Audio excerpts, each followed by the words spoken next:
일생 동안 당신이 반드시 읽어야 될 100권의 책 일당백 스페셜. 오늘은 새로 나온 신간 여러분께 소개해드린 시간 갖도록 하겠습니다. 반갑습니다. 정프로고요. 네, 정박입니다. 네, 이지선입니다. 네, 저희가 종종 이렇게 신간 나온 것들도 좀 괜찮은 책들 여러분께 소개를 좀 해드리고 있는데, 오늘은요 본격적인 책 소개에 앞서서 사람들이 좋아하는 조합으로 만든 책이 한 권 나왔어요. 사람들이 좋아하는 조합? 네, 요즘 사람들이 제일 관심 있어하는 게 또 좋아하는 게 쇼펜하우어잖아요. 아, 네네네. 그리고 또 니체 있잖아요. 아, 니체. 두 사람을 합쳤어요, 설마? 아, 합쳤구나. 네, 그래서 쇼펜하우어가 묻고 니체가 답하다. 네. 네, 이런 제목의 책이 나왔습니다. 그래서 사실 이제 두 사람이 이렇게 뭐 마주칠 일은 없는 그렇죠, 맞습니다. 상황인데 가상으로 이제 두 사람이 대화를 한다면 어떤 얘기를 할 것인가, 이렇게 아마 가상으로 만든 책이라고 보시면 될 것 같고요. 네. 그래서 쇼펜하우어는 일단 요즘에 삶은 고통이다, 인생 혼자 살아라, 뭐 이런 게 이제 제일 주 테마가 되는 그런 분이고, 그래서 저와 매우 맞닿아 있는 분, 이런 철학을 갖고 계신 분이고, 니체는 어떻게 이해하면 좋을까요? 뭐 니체도 결국 고통을 긍정한 철학자다. 그러니까 고통을 긍정하고 행동해라. 이런 철학자였죠. 그러니까 아모르 파티. 바로 이제 운명을 사랑하라. 그러니까 그런 어떤 고통뿐이고 패배뿐인 운명이라 할지라도 그것을 긍정하고 사랑하는 것, 그것이 이제 결국 삶의 이제 주인이 되는 것 아니겠느냐. 그런 면에서 보면 여기 책에도 뭐 그런 이야기 나옵니다만, 어떻게 보면 고통의 문제하고 가장 직접적으로 대결한 철학자들이 바로 쇼펜하우어와 니체가 아니겠는가. 그러고 보면 좀 불교하고 느낌이 비슷하기도 합니다. 네. 그러면은 둘이 좀 결이 같은데 두 사람이 뭐 대화를 하면 뭐 별다른 게 아니죠. 거 아니에요? 두 사람이 각기 갖고 있는 그 철학들을 더 발전시킬 수가 있는 거죠. 이 사람은 왜 이 얘기를 했는지, 어쩌면 이제 니체로부터 그 이야기가 좀 나왔을 수도 있고, 또 니체의 이야기를 더 발전시킨 쇼펜하우어는 또 어떤 이야기를 했는지, 뭐 이런 것들이 아마 있을 텐데, 크리스토퍼 제너웨이라는 아마 그 철학자가 이렇게 아마 두 사람의 철학을 연구하면서 좀 사람들이 읽기 더 편하게 이렇게 좀 대화 식으로 아마 좀 그렇습니다. 책을 낸 것 같습니다. 그렇죠. 결국 그러니까 뭐 우리 정프로가 항상 좋아하는 말씀입니다만, 결국 인간의 삶이라는 것은 기본값이 고통이고, 그것도 목적 없는 고통이 대부분이다. 근데 그렇다고 해서 그 끝없는 고난이 두렵다고 도망칠 필요는 없다. 그냥 그 삶을 살아가면 되는 거다. 그게 결국 이 두 분 철학자의 어떻게 보면 메인 테마죠. 우리 정 작가님도 함께 셋이서 대화했으면 어땠을까, 뭐 그런 생각도 또 해봅니다. 쇼펜하우어가 묻고 니체가 답한 걸 정프로가 이해하다, 이런 식으로. 좋은데요. 정프로의 시각으로 또 이렇게 쓴 것도 나중에는 한번 기대를 좀 해볼 텐데, 여튼 쇼펜하우어, 니체, 지금 참 고통스럽다라고 이제 느끼시는 많은 분들이 괜찮을 겁니다, 이런 이야기보다도 왜 우리는 고통을 그렇게 느끼는가, 여기에 대한 깊이 있는 좀 통찰 같은 걸 엿볼 수 있는 그런 책이 아닐까 싶습니다. 인생이란, 인간의 삶이란 목적 없는 영원한 고통이다. 참 끔찍한 말이긴 한데 그럼에도 불구하고 어쩌면 우리의 인생을 가장 정확하게 드러내는 책인 것 같아서, 그런 구절인 것 같아서 저는 참 좋아하긴 합니다. 삶이 매우 요즘 힘들다, 혹은 난 너무 지금 피폐해진 것 같다, 이때 그러면 아무것도 못하겠으니까 그냥 외면하고 그냥 도망가고 이럴 수도 있고, 아니 원래 삶이란 게 이런 거야 하면서 더 당당하게 그걸 한번 깨보고자 하는 의지가 생기시는 분들도 계실 텐데, 후자 쪽으로 사람들이 좀 갔으면 하는 그런 바람으로 쓴 책이 아닌가. 맞습니다. 생각이 좀 듭니다. 크리스토퍼 제너웨이의 니체가 쇼펜하우어가 묻고 니체가 답하다, 절망과 허물을 넘어서 삶을 긍정하는 두 사상가의 철학 수업이라는 이런 부제가 달린 이 책도 한번 여러분이 읽어보시면 어떨까 하는 생각이 좀 들긴 합니다.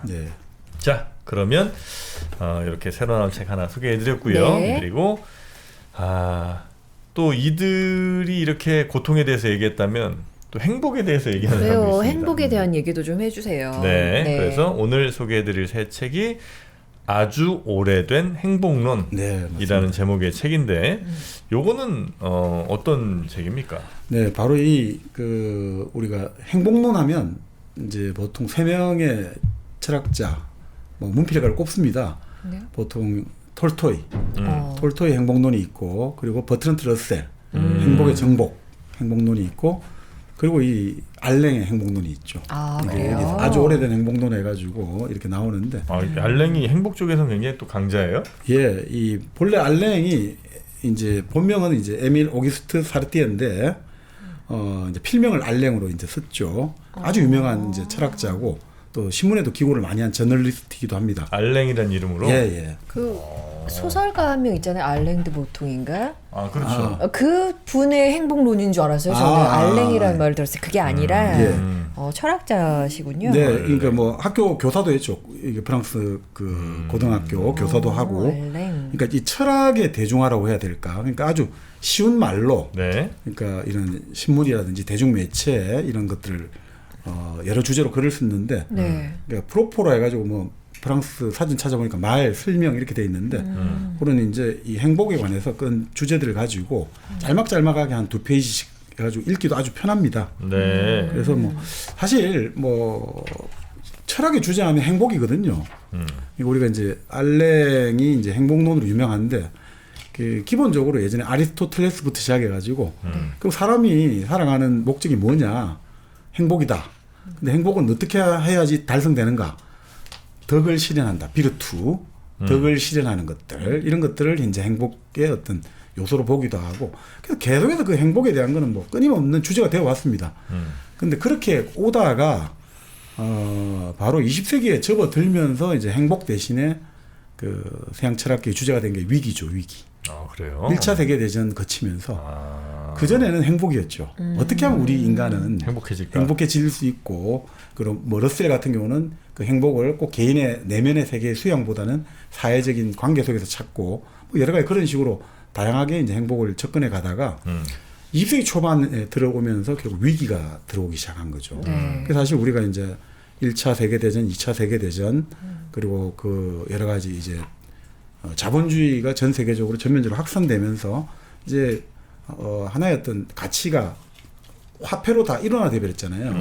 이렇게 되고 그동안에 살아왔던 지식인의 어떤 가치랄까, 문화예술의 가치가 전면적으로 부정되는 시기가 온 거죠. 그러니까 당시에 지성인들, 후슬 같은 경우는 유럽 학문의 위기라고 하고, 또 어떤 사람은 그러니까 위기란 말을 계속 썼죠. 지금 귀족의 위기, 정신세계의 위기, 이런 오르테가 이 가세트 이런 사람들 많이 썼는데, 그런 위기가 오다가 이제 50년대 접어와서는 이제 종말, 종언 이렇게 바뀌었죠. 주제가 이데올로기의 종말, 주체의 종말, 다 이제 끝, 죽음 이렇게 바뀌어가는 거죠. 그런 식으로 한 번씩 이제 이렇게 이제 크게 변동하는데, 그럼에도 불구하고 우리는 결국 행복하기 위해서 이 세상에 온 것 아니겠습니까? 그렇기 때문에 가장 어떤 철학의 근본적인 주제가 행복이기도 하고, 그래서 이 행복론을 과연 어떤 식으로 접근해야 될 건가? 막 이 행복의 뭐 역사적 기원 이런 것도 중요하겠습니다만, 오히려 이 알랭이 이렇게 아주 우리게 보통 사람들을 위해 가지고 자, 행복은 어떻게 할까? 알랭의 행복론은 보면 아주 간단합니다. 제가 좀 기침을 해서 그렇게 됐는데, 기침하는 것도 뭐 그렇게 기침 꼭 참는다든지 그렇게 하지 마라 이거예요. 기침은 결국 내뱉는 거기 때문에 오히려 뭐 설탕, 사탕 같은 걸 먹듯이 들이키면 그거를 예를 들어 충분히 기침을 멈추게 할 수 있다. 근육을 충분히 이완시키면, 그러니까 우리가 말 그대로 사소한 우리의 어떤 근육, 우리의 몸을 돌이키는 것으로도 우리는 충분히 행복하게 만들 수 있다고 보는 거예요. 그러니까 이 사람은 어떻게 보면 이 사람의 글에는 그 신체성이 많이 나옵니다. 하품하는 것도 아주 건강한 어떤 증표, 정신을 회복하는 건강한 증표고. 그래요? 예. 그동안 사람들 말에 아주 집중을 많이 했기 때문에 다시 한번 내가 쫙 한번 이 몸에 혈액을 순환을 시키기 위해서 하품을 한다. 그러니까 아주 좋은 거다. 라든지 우리가 뭐 두 팔을 번쩍 들고 항복할 때 이런 표시도 결국 뭐 여러 가지 우리가 우호적인 걸 나타내고, 그러니까 아주 뭔가 행복이라는 게 아주 추상적이고 고상하고 이런 게 아니라 우리가 몸과 관계되고 있다. 이런 식으로 아주 재미있게 글들을 많이 쓰고 있습니다. 네. 그래서 이제 알랭 같은 경우가 뭐 실제로 이 사람 같은 경우 1868년에 태어났는데 1차 세계대전 때인가요? 그 나이 40이 넘어서도 참전하고 이랬거든요. 그러니까 참 그런 전통들이 좀 있는 것 같아요. 네. 뭐 우리나라는 예전에 보면 또 공부하고 돈 많은 사람들이 전쟁 나면 일본으로 도망도 치고 한국 전쟁 때 그런 것도 많았습니다만 이렇게 뭐 2차 세계대전 때 까미라든지 사르뜨르라든지 이렇게 직접 조국을 위해서 총을 들고 네. 이런 어떤 전통들이 있는 것 같습니다. 그래서 이제 알랭 같은 경우도 그런 어떤 전통 속에서 존재하고 또 이 알랭의 이런 어떤 행복론들이 그 이후로도 영향을 많이 던졌죠. 그래서 뭐 알랭의 직접 제자이기도 하고 그 앙드레 모루아라고 아주 유명한 사람이 있거든요. 네. 그 소설도 쓰고 역사학자기도 한데 영국사, 프랑스사. 네. 그 모루아 같은 경우도 이제 알랭의 책이 세상에서 가장 아름다운 책 중에 한 권이다. 물론 뭐 자기 스승이니까 고평가할 수 있습니다만 글이 뭐 그렇게 어렵지도 않고 아주 근데 그렇다고 아주 뭐 묘사나 비유가 많고 이런 게 아니고 아주 담백하게 쓰는데 우리가 마치 몽테뉴 했습니다만 그 몽테뉴 전통하고 좀 맞닿아 있는 느낌이 많이 듭니다. 그래서 사실 이 사람이 뭐 알랭 이야기를 조금 더 하자면 알랭은 인간의 어떤 정신 유형을 세 가지로 구분하거든요. 네. 예전에 한번 말씀을 드렸던 것 같은데 그 김윤식 교수가 그걸 좀 인용을 해서 좀 자세히 설명한 게 있습니다만 인간의 정신의 유형은 크게 세 가지다 이거죠. 첫 번째는 뱃사람형이다 이거죠. 뱃사람? 예, 선원. 배를 타는 선원. 뱃사람형이 있다 이거죠. 뱃사람형은 뭐냐면 뱃사람은 밤바다를 배를 타고 갈 때 뭘 보고 가야 됩니까? 별? 별을 보고 가야 되잖아요. 네. 그러니까 별이라는 것은 우리가 보이긴 하지만 도달할 수가 없잖아요. 우리를 초월해 있는 거다 이거죠. 그러니까 추상적이고 초월적인 가치. 우리가 도달할 수 없는 어떤 종교랄까, 전통이랄까, 여기에 의존해서 살아가는 사람들을 뱃사람형이라고 부릅니다. 그래서 이 깜깜한 어떤 인생살이를 마치 밤바다처럼 보이지 않는 깜깜한 이 밤바다를 헤쳐나갈 때 저 멀리 보이는 별빛에 의존해가지고 그래도 그 나아가는 사람들. 그러니까 우리가 지금 이 삶의 세계를 초월한 느낌을 가지고 초월적인 가치를 향해서 나아간다. 요런 사람들, 네. 초월적이고 정신적인 가치를 약간의 탈속적인 가치를 추구하는 형들을 뱃사람형, 선원형이라고 네. 부를 수 있다는 거죠. 그 두 번째는 뭐냐? 두 번째는 농부형, 농사꾼형인 거죠. 농부의 관심사는 오로지 자기 논밭입니다. 자기 마을이에요. 다른 세상 별 관심 없어요. 우리가 농촌은 기본적으로 폐쇄적이고 고립적으로 보통 많이 자급자족이라고 생각하지 않습니까? 네. 그러면 이 농부에게 가장 큰 관심은 뭐냐 이거죠. 그건 비가 내리는 거예요. 기후란 말이죠. 그렇기 때문에 이 사람은 비가 오기 위해서라면 신까지도 동원하겠다는 거죠. 우리가 말하는 샤머니즘.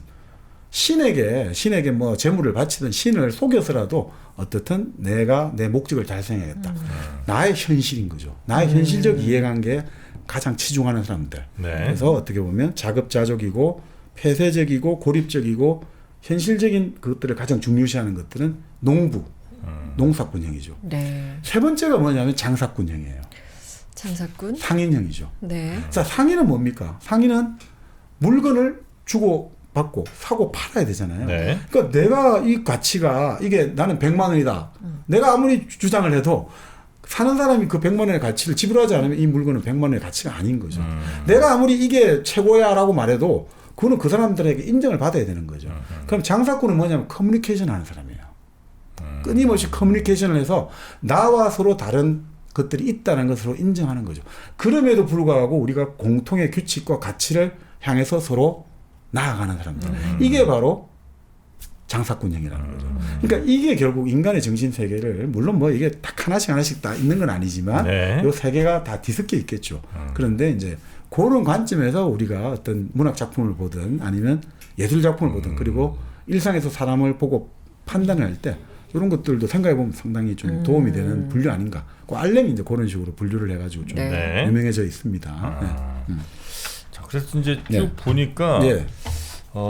굉장히 그 목차가 좀 많아요. 네, 맞습니다. 예, 그래서 전체가 뭐 진짜 한 3페이지, 4페이지 예. 요 정도밖에 안 되는 정도로 이제 굉장히 주제가 다양하긴 네. 하고 네. 물론 이제 그 다양한 주제를 하나로 묶는 뭐 네. 그런 예를 들면 뭐 일장 전체를 따져볼 때 일장이 정념, 그래서 불안과 분노로 애끓는 사람들을 위한 글들, 그리고 또 긍정, 어둠에서 벗어나 좀 밝은 긍정적인 사고를 하자는 그런 이제 챕터가 하나 크게 있고요.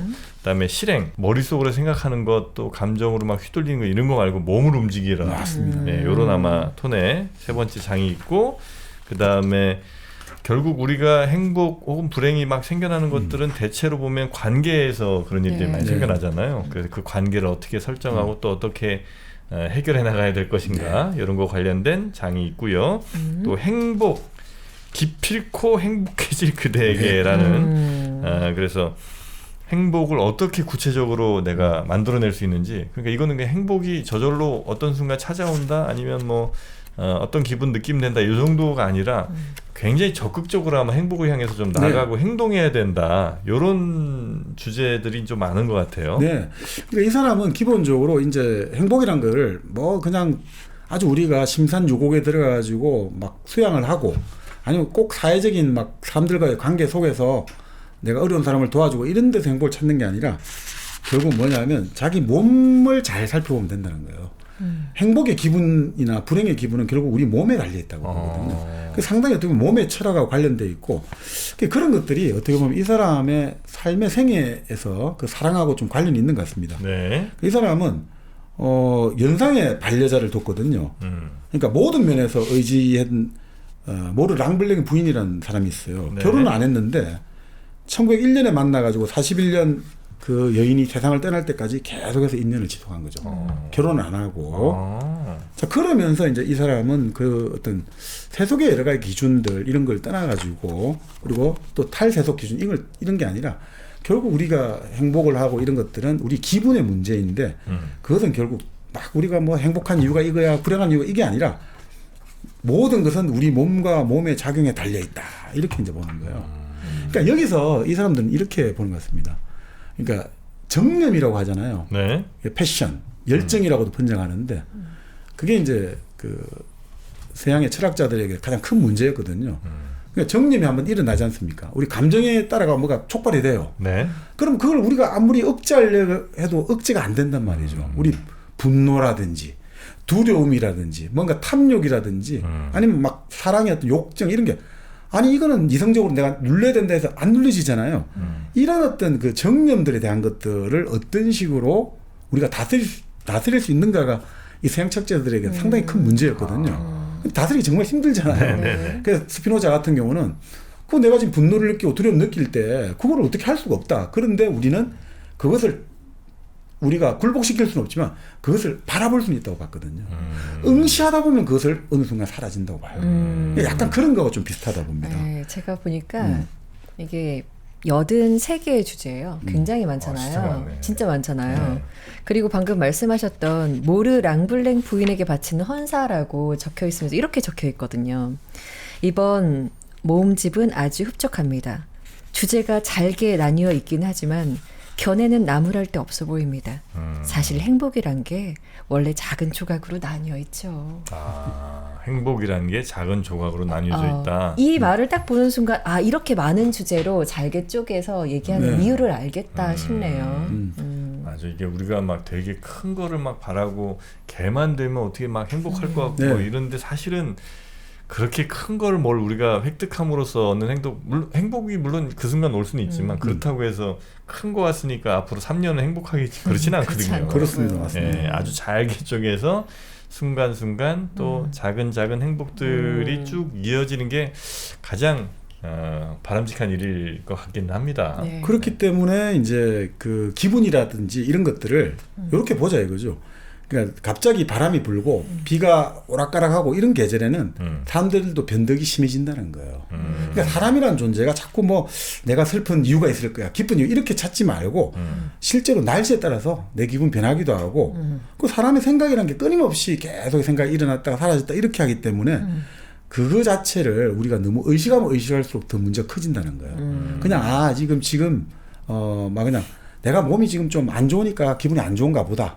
내가 지금 몸이 막 상태가 좋으니까 좋은가 보다라고 생각하면 오히려 기분이 오르락 내리락 한다고 생각하면 별로 그렇게 그 정념에 사로잡히지 않는다고 보는 거죠. 그러니까 우리가 이렇게 보자 이거죠. 파스칼이 예전에 철학자인데 갑자기 파스칼이 좀 병약했거든요. 근데 창가에 있다가 별을 바라보고 깜짝 놀랐단 말이죠. 움찔했단 말이죠. 그거를 막 우리는 이 사람이 그 별빛을 바라보면서 경외감을 느꼈다. 아마 창가에서 찬 기운이 흘러 들어와서 그랬을 거야. 근데 그러다 보니까 막 그 사람이 만약 그때 몸의 상태가 건강했다면 막 친근한 여자들에게 말을 걸듯이 하늘의 별에게 말을 걸었을 거야. 근데 그때 좀 찬 기운이 들어왔고 병약했기 때문에 막 그냥 그 별에 또 다른 의미를 찾지 않았을까. 결국 인간이 우리는 정념을 피할 수는 없다 이거죠. 그런데 바로 그렇기 때문에 현명한 자는 그냥 행복한 생각으로 채우고 부정적인 감정을 그냥 가장자리로 밀어내는 거다 이거죠. 그러니까 우리가 자꾸 그런 이야기 하잖아요. 불행을 극복하자. 우리 비극을 극복하자. 비극은 극복이 안 되거든요. 상처는 극복이 안 돼요. 다만 덮을 뿐이다 이거죠. 그리고 시간이 지나가면 그거는 풍화되는 거죠. 그런 거지. 그게 어떻게 극복이 되겠습니까? 상처라는 거는. 네. 그 대신 차라리 덮어버린다든지 아니면 저 구석 쪽에 저 변두리 밀어넣자 이거죠. 자, 그렇게 행복하게 기쁜 걸로 자기 자신을 채워야 된다 이거죠. 자, 그런 것들이 중요하지. 괜히 우리가 슬픔을 곱씹지 않습니까? 그만큼 어리석은 짓이 없다는 거예요. 이 사람이 그런 이야기를 해요. 깊은 우울감을 가진 친구를 살펴보면 대부분 병든 몸이 그 원인이 되는 거예요. 슬픔은 이제 병이 아니기 때문에 그 병든 몸에서 슬픈 생각이 나기 때문에 슬픔 자체는 그런 게 없다 이거죠. 그러니까 자꾸 슬픔을 생각하면 생각할수록 우리가 동요되고 뭔가 고통을 받고 그게 자꾸 우리를 괴롭힌다는 거죠. 그러니 생각을 너무 동요하지 않는 방향으로 가면 어떨까.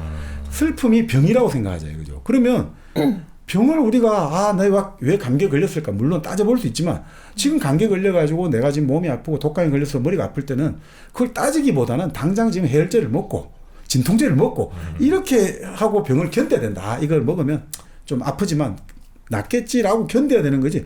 그걸 왜 자꾸 따지고 이해하고 이러면 더 힘들어진다. 슬픔도 견뎌야 된다. 병을 견디듯이. 그러면 얼마든지 이겨낼 수가 있다.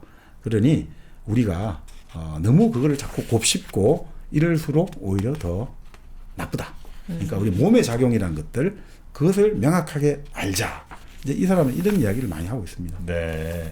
몸에 대해서 요즘은 특히나 더 이제 몸에 대한 관심도 높아지고 또 몸의 상태가 감정에 영향을 줄 수 있다는 거에 대해서 과학적으로도 증명을 많이 하기도 하거든요. 네. 예를 들면 뭐 장내 미생물의 그러니까 요 상황에 따라서 우리 뇌에 이르는 여러 화학 물질들이 좌우가 되고 그래서 그게 감정에 영향을 이제 많이 준다. 이건 사실 거의 뭐 과학적으로 입증된 거나 마찬가지일 정도로 상식 수준까지 내려오긴 했는데 예전에는 그 생각을 못했을 것 같은데 예를 들면 그때만 하더라도 이 육체와 정신이 그래도 좀 두 개가 있고 분리되어 있는 것이고 정신을 어떻게 우리가 잘 컨트롤하느냐에 따라서 뭐 정신은 정신 세계가 있는 거고 또 몸은 뭐 따로 이제 몸 이렇게 생각했을 텐데 그래도 이 알랭이라는 사람은 몸이 일단 몸에 의해서 그 감정이 꽤 많이 좌우된다는 거에 대해서 통찰이 좀 있으셨는 모양이네요. 뭐 일단 이제 결국 이성으로 제어할 수 있다는 입장도 있을 수 있고 또 이제 심신상관론적 입장에서 결국 이게 몸의 작용으로 마음이 영향을 받는다. 그래서 이분이 재밌는 이야기가 행동 뒤에 숨은 이유를 보라고 설명을 해요. 무슨 말이냐면 어떤 애가 울고불고 해서 도저히 안 달래진다 이거죠. 그럼 처음에는 뭘 해줘야 되나 뭐가 모자라나 하다가 급기야 이게 이 자식이 도대체 누굴 닮아 이러냐 저거 아버지를 닮았나 이런 식으로 막 이상하게 되는데 진짜 원인을 찾아보자 이거죠. 그러면 보통은 이 애가 뭔가 뾰족한 핀이 찔려가지고 지금 계속 고통스럽기 때문에 이렇게 울어댔을 거다 이런 경우가 많다는 거예요. 사실은 그러니까 몸에 뭔가 원인이 있어가지고 불쾌해서 우는데 그걸 자꾸 우리는 엉뚱한 데서 얘가 지금 그렇게 볼 필요 없다 이거죠. 그러면서 알렉산더 대왕 이야기를 합니다. 그 알렉산더 대왕이 소년 시절에 부케팔로스는 엄청나게 면발을 하나 그 아버지가 선물로 받았는데 아무도 그걸 말을 다스리지 못했잖아요. 근데 알렉산더가 딱 그걸 알아봤잖아요. 쟤가 왜 지금 아무도 사람을 안 태우는가 알고 보니까 다른 사람들은 전부 다 저 성질 들어서 그렇다는데 알렉산더가 그 바로 지금 어린아이를 괴롭히는 핀을 찾아낸 거죠. 쟤가 자기 그림자를 무서워하구나. 그래서 어떻게 합니까? 딱 알렉산더는 머리를 또 이제 해를 향하도록 돌리니까 얘가 그림자를 못 보게 하니까 얘가 순한 양이 돼가지고 알렉산더가 그다음부터 이 부케팔로스를 잘 길들이잖아요. 그러니까 우리가 어떤 정념이 막 두렵고 분노하고 이럴 때 그 핀을 잘 봐야 된다는 거죠. 그 숨은 원인을 보아야 되는데 그거를 자꾸 어떤 이 원인을 있는 그대로 바라보지 않고 자꾸 지어내는 거 있죠. 상상 속에서 이렇게 지어내면 안 된다 이거죠. 그리고 이런 대부분의 작용은 아까 어린애가 핀이 찔려가지고 그렇게 오래됐듯이 대부분의 사람들은 이렇게 이제 봅니다. 어떤 사람이 조급하고 짜증이 나 있다면 그것은 대부분 그 사람이 너무 오래 서 있어서 그렇다는 거예요. 오래 서 있는 사람은 대부분 짜증 난다 이거죠. 그럴 때는 그 사람 기분을 헤아리지 말고 앉을 자리를 먼저 권해라. 외교관들에게 가장 중요한 게 그래서 매너가 전부라는 거예요. 외교관들에게 가장 중요한 게 왜 매너냐, 형식이 중요하냐면 대체 사람들 내용에 갖고 뭘 하는 게 아니라 매너에서 내가 배려를 받느냐 못 받느냐에 따라서 결정한다는 거죠. 그래서 지금의 사람들, 외교관들은 항상 이 사람의 핀이 어디에 있을까 이걸 항상 발견해야 된다는 거죠. 이 사람 지금 기분 안 좋으면 뭐가 지금 이 사람이 찌르는 핀이 되고 있을까 이거를 발견해야 되는데 요즘 이제 지금 뭐 이때도 마찬가지고 지금도 마찬가지입니다만 정치인들은 전부 다 저마다 옷 속에 잘못 꽂힌 핀을 갖고 있어가지고 그래도 지금 다 골칫거리를 만들어낸다는 거죠. 네. 자기도 지금 아픈데 이게 어디 뭐가 있는지 모르고 그 핀으로 자기가 지금 고통스럽고 막 괴로워가지고 막 짜증을 내는데 또 다른 상대자들은 쟤가 왜 짜증내지? 왜 저 난리지? 그 핀을 못 찾으니까 더 서로 이해를 못 해가지고 더 짜증들은 계속해서 올라간다 이거죠. 네. 그래서 1차 세계대전이라는 재앙 또한 이 모든 사람들이 너무 핀이 어딘지를 모르고 서로 막 쟤가 짜증내니까 서로 놀라다 보니까 공포에 휩싸이고 그러다 보니까 신경질이 나고 이런 일이 돌변하다가 결국 사람들이 이게 문제가 된 거다. 그러니 사람이 본래 저 사람은 나빠. 본래 저 사람은 신경질이다라고 하지 말고 원래 성격이 그렇다고 말하지 말고 뭔가 그 사람의 어딘가에 있을 핀을 찾아보자. 라고 설명해요. 그러니까 아주 유쾌한 이야기를 하고 있습니다. 네. 실제로 내가 어디에 앉아 있고 또 어떤 자세와 어떤 편안함 정도로 앉아 있느냐에 따라서 사실 내 감정이나 아니면 내 생각들이 많이 좌우되는데 그거를 잘 모르는 경우가 많더라고요. 예. 그래서 저는 예를 들어 막 뭐를 막 쓰거나 아니면 뭐에 집중해야 될 때는 그 카페 중에서도 좀 내가 좋아하는 의자, 좋아하는 장소, 좋아하는 뷰들이 좀 있어요.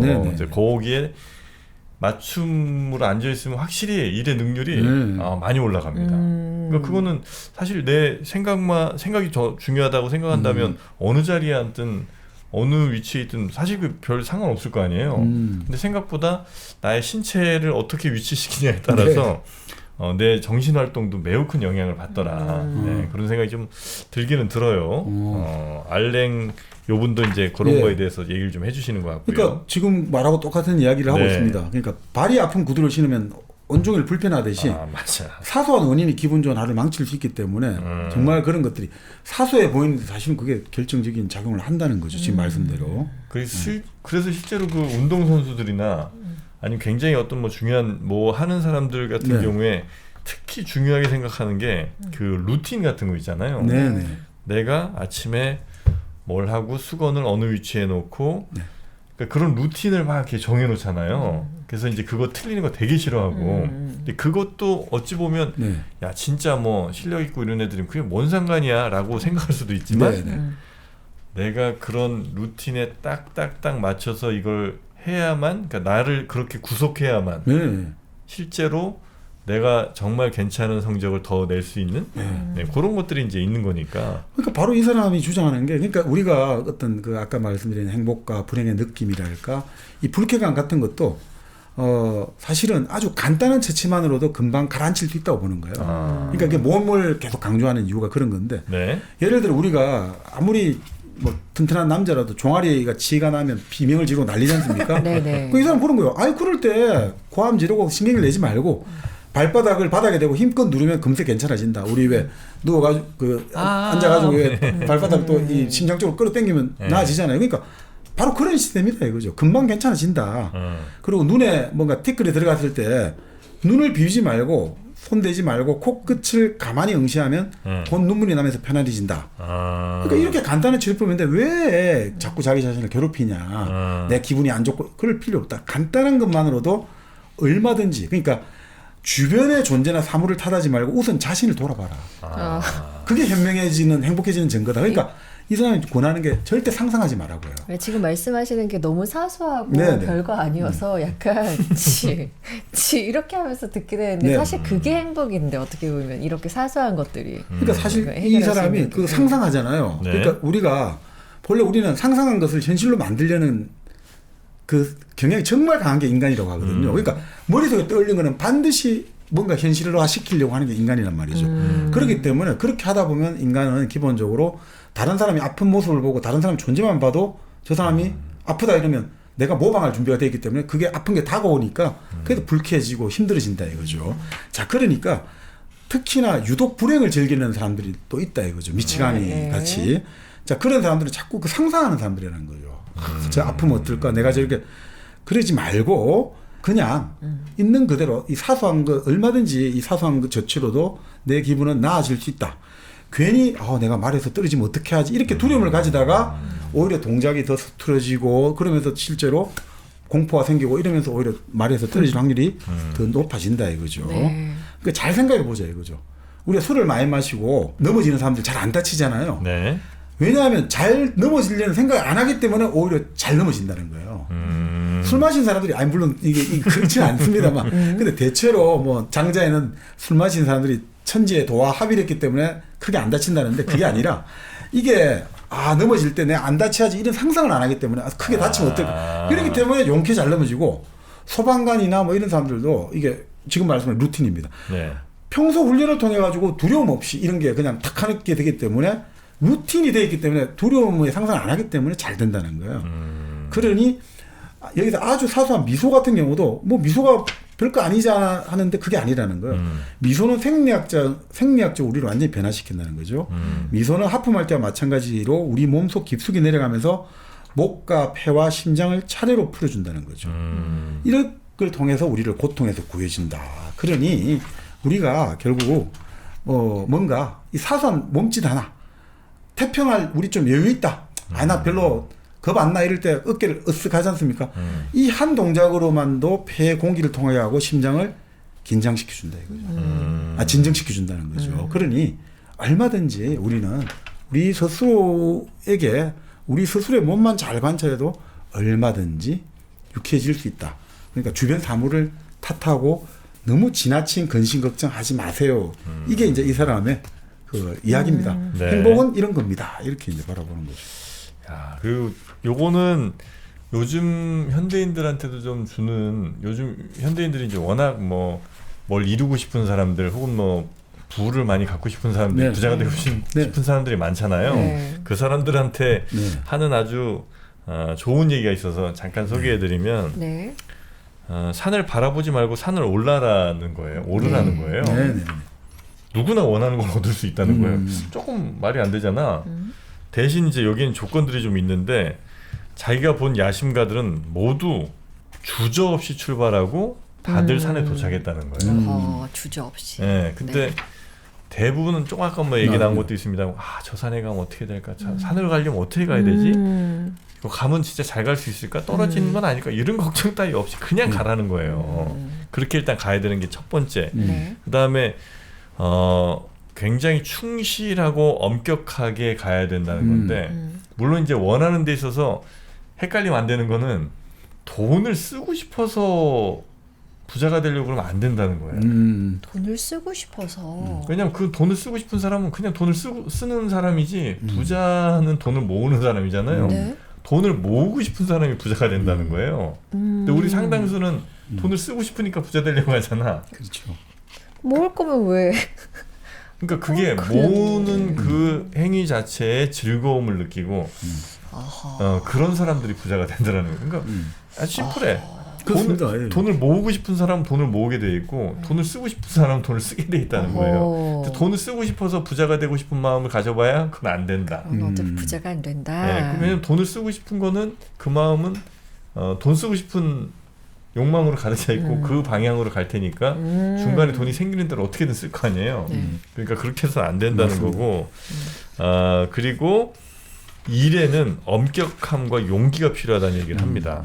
이건 뭐 어찌 보면 당연한 말인데 매일 매시간 매상을 기록하는 사람에게 이윤이 붙는 속도는 수은과 금이 결합하는 속도보다 빠르다는 거예요. 그냥 경박하게 돈을 좋아하는 자는 반드시 심판을 받게 돼 있고 그냥 아우 난 부자 되고 싶어 뭐 사고 싶어 뭐 화장품 무슨 가방 이렇게 돈을 모으다 보면 그거는 반드시 심판을 받게 돼 있고 정말 엄격하게 또 용기 있게 하는 것 그게 이제 필요하다는 건데 이것도 역시 굉장히 저는 이제 동의하는 부분이거든요.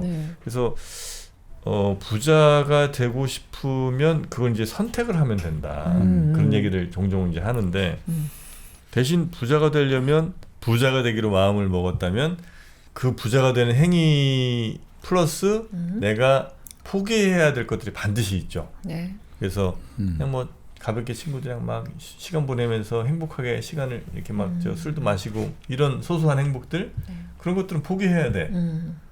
나에게 되게 즐거움을 주는 무언가나이든 포기를 해야 그래야 부자가 될 수 있는 건데 사람들은 그냥 이렇게 좋은 일도 나에게 기분 좋은 일도 하면서도 또 부자가 되길 바라니까 그러니까 그런 경우는 안 된다는 거예요.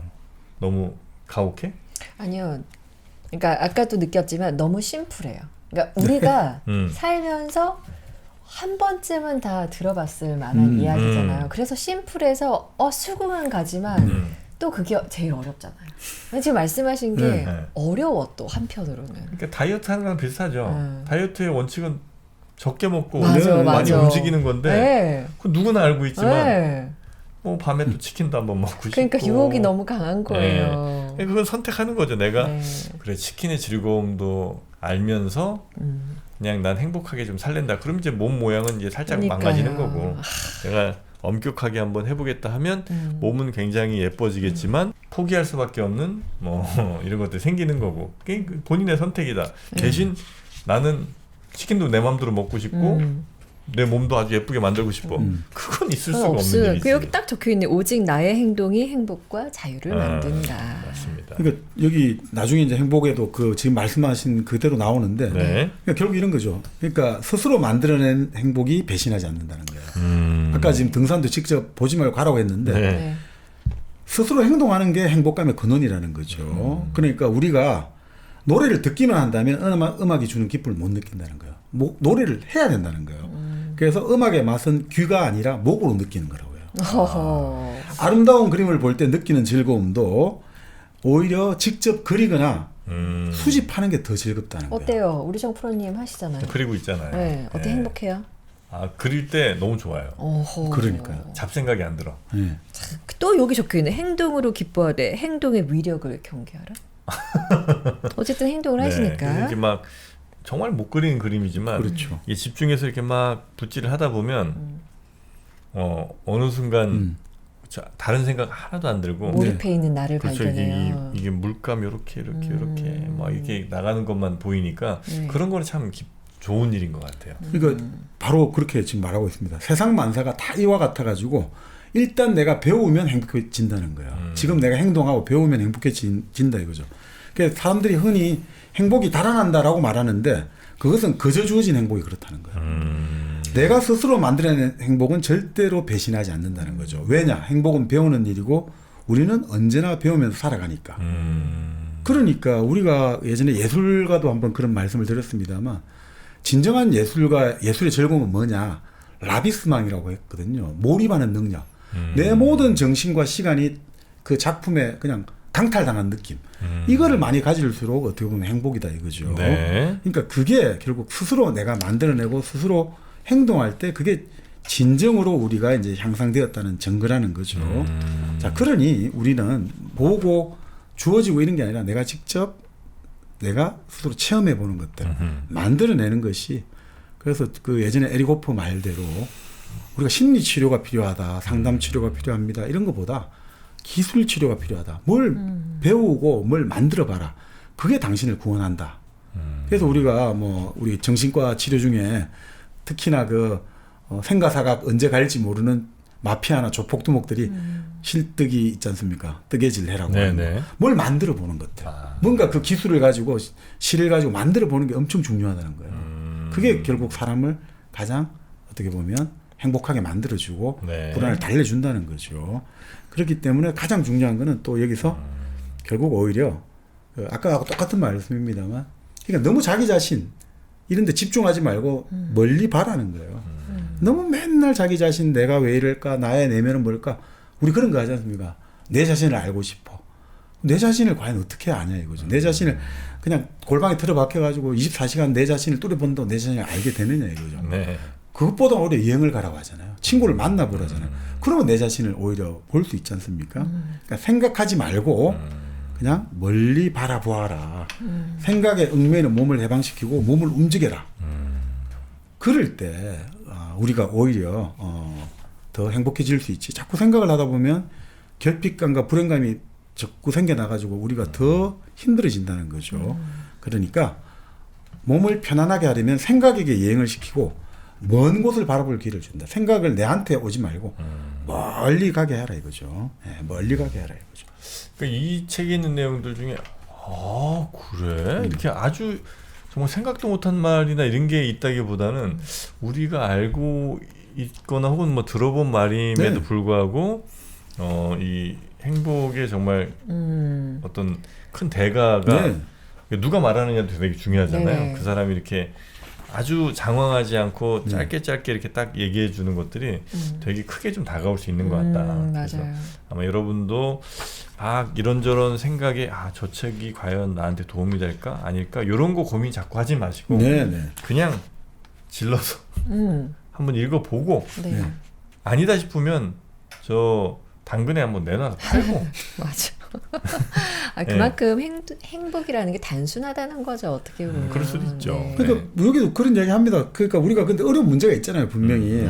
왜 세상에는 참되게 살아가려는 사람들이 그 누군가가 사소하게 비판해도 막 무너지고 사기꾼 같은 사람은 아무리 비판해도 끄떡없고 그냥 슈퍼챗 많이 주세요 해가지고 막 더 뻔뻔하게 살고 그 저런 사람들 절망도 저 안 좋은 상황에도 뻔뻔하게 잘 이겨내는데 참 그런 게 많지 않느냐 할 때 재밌게 이야기합니다. 세상에 풀 수 없는 문제가 많다는 사실 자체가 위안이 될 수 있다. 세상은 본래 그런 참 풀 수 없는 문제가 많구나 이렇게 위안을 삼아라는 거죠. 본래 이런 이야기합니다. 변호사, 판사는 어떤 사건에 희망이 없거나 판결이 불가능하다고 쉽게 결정한다. 그래서 그들은 이런 판단 때문에 식욕을 잃거나 불면증을 겪지 않는다. 우리가 해결 불가능한 문제로 고통받는 이유는 그 문제와 사우려하고 현실을 있는 그대로 보지 않으려 하기 때문이다. 그러니까 우리가 어떤 분노, 두려움, 공포에 빠지는 이유는 뭔가 돌이킬 수 없다는 것에 저항하는 게 빠져 있는데 그냥 지나온 길은 돌아갈 수 없다. 지금 우리는 현재에 있다. 이 시간이란 길에서는 되돌아가거나 같은 곳을 다시 지날 수 없기 때문에 우리 그냥 현재의 일과 돌이킬 수 없는 일을 구분하고 그냥 미래로 나아가자. 과거를 돌아보면서 느끼는 슬픔은 무익하고 해롭다. 불필요한 반성과 탐구를 하게 만들기 때문이다. 괜히 과거에서 우리가 교훈을 찾는다고 자꾸 한탄하고 슬퍼하지 말고 그거는 오히려 후회를 하게 만드니까 잘못을 두 번 저지른다. 그러니 이렇게 생각하자 이거죠. 내가 지금 슬픔에 계속 빠져 있다면 영원히 나는 기뻐할 수 없을 거다. 지금 내 기분이 안 좋고 내가 피로해서 그렇고 내 몸이 피로하고 날씨가 안 좋아서 그런 거다. 그러니까 이제 내가 조금 더 이런 게 뭐 몸이 좀 좋아지고 날씨가 좋아지면 나는 또 기쁠 거야 라고 오히려 생각을 하자는 거죠. 그럴 때 무거운 생각이 바람에 날리는 구름처럼 사라질 것이고 뭐 이렇게 내가 다시 내 삶을 다시 추스를 수 있다. 아주 심플하게 이야기하고 있습니다. 하여튼 뭐 행복에 관한 전 세계의 가장 큰